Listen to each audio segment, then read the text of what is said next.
The walk to Commander Okafor's office felt like a funeral march. Each footstep echoed through empty corridors that seemed longer than usual, stretching endlessly under fluorescent lights that hummed with electrical menace. Kael's palms were slick with sweat, and the hunger gnawed at his ribs like a living thing, 22% and climbing with mechanical persistence. Signal detected, resonant class, unknown, power level, exceptional. Warning, signal anomaly detected. Source, prosthetic appendage. The notifications flickered faster as he walked behind Okafor's imposing frame. The commander's prosthetic left arm moved with mechanical precision, matte black fingers flexing with each step. Something about it made the frequency agitated, cycling through classification attempts that failed to resolve. Okafor's office occupied a corner of the administrative wing, its reinforced windows overlooking the Cascade Zone's twisted landscape. The space was Spartan, regulation furniture, commendation plaques arranged with military precision, and a single personal touch, a photograph of younger Okafor standing beside a woman whose smile could have lit up rooms. Sit. Okafor gestured to the chair across from his desk. Kael remained standing, tension coiling in his shoulders. Sir, about the crystal. I didn't ask about the crystal. Okafor's voice carried the patience of a man accustomed to being obeyed. I told you to sit. The chair creaked under Kael's weight. Up close, the commander's presence was even more overwhelming, a gravitational field of authority that made the air itself feel heavy. His dark eyes studied Kael with unsettling intensity. How long have you been experiencing symptoms? The question hit like a physical blow. Symptoms. As if Okafor already knew exactly what was wrong. Sir, I'm not sure what you. Enhanced perception. Constant hunger that food doesn't satisfy. The ability to see things others can't.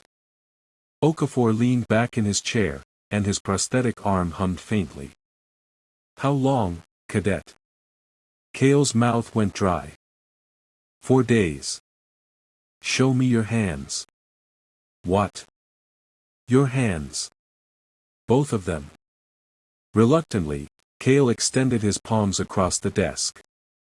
Okafor leaned forward, studying the scar that crossed Kael's left palm where the crystal fragment had cut him. The tissue had healed strangely, too smooth, with a faint luminescence that only became visible in certain light. And you've touched other resonance since the exposure? The question was asked casually, but Kael heard the trap beneath it. Admitting physical contact meant admitting the potential for drainage. Denying it meant lying to a superior officer who clearly already suspected the truth.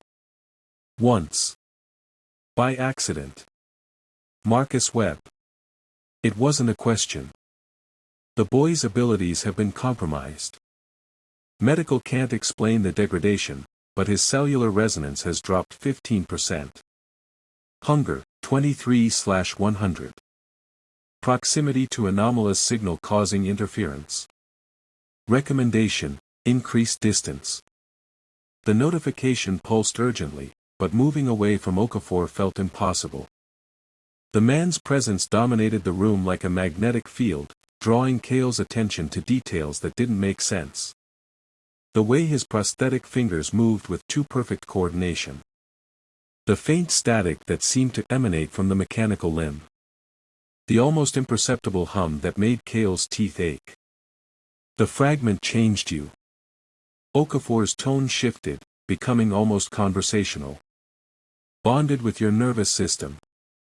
Created an interface that makes other resonance visible as potential resources. Terror crystallized in Kael's chest. How do you know that?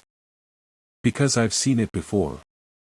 Okafor flexed his prosthetic hand, and the mechanical fingers responded with surgical precision. The fragments aren't random debris from the fracture. They're pieces of something larger. Something intelligent. Fragments, plural. 7 total. Each one creates a different kind of bond with its host. Different interfaces, different hungers, different prices. His eyes fixed on Kael with uncomfortable intensity. Some are more dangerous than others. The hunger spiked suddenly, driven by proximity to whatever emanated from Okafor's prosthetic. Kael gripped his chair arms to keep his hands steady, fighting the urge to reach across the desk. "What happened to your arm, sir?" Okafor's expression darkened. "The price of separation."